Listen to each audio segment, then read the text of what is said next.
नमस्कार, एम बी न्यूज म्हणजे महाराष्ट्रातील बातमीपत्रामध्ये आपले स्वागत आहे। बातमी बघण्यापूर्वी आमचा लाईक आणि सबस्क्राईब करायला विसरू नका।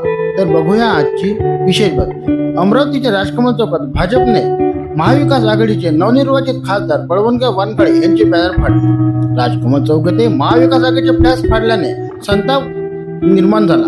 बॅनर फाडल्याने ठाकरे गट आक्रमक झाले। ठाकरे गटाचे राजकमल चौकात भाजप विरोधात आंदोलन। काही वेळ भाजप व ठाकरे गटात कार्यकर्ते आमने सामने आले। पंतप्रधान नरेंद्र मोदी यांची शपथ घेतल्यावर भाजपने जल्लोषात खासदार बळवंत वानखळे यांचे बॅनर फाडले। अमरावती शहरात तणाव, पोलिसांचा मोठा बंदोबस्त तैनात। ब्युरो रिपोर्ट, एम बी न्यूज, महाराष्ट्राची बातमीपत्र, अमरावती।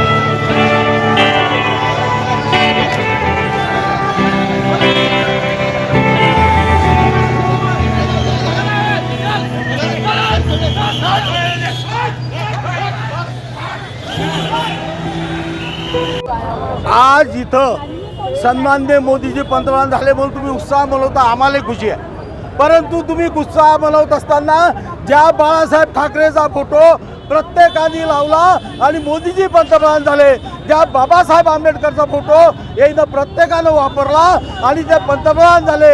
आणि आज या राजकमल चौकात उत्साह करत असताना यांनी बाबासाहेब आंबेडकरचा फोटो फाडला, यांनी बाळासाहेब ठाकरेचा फोटो फाडला आणि पोलिसांच्या उपस्थितीत यायनं हे नालायक पण केलं। यायले याची जागा आता दाखवून देऊ आम्ही। यायला अमरावती शहरात पोस्टरला आम्ही पाहू। आता हे पोलीसनं जर त्याला अटक केली नाही तर आता आम्ही आमच्या हिशोबाने आता कारवाई करू।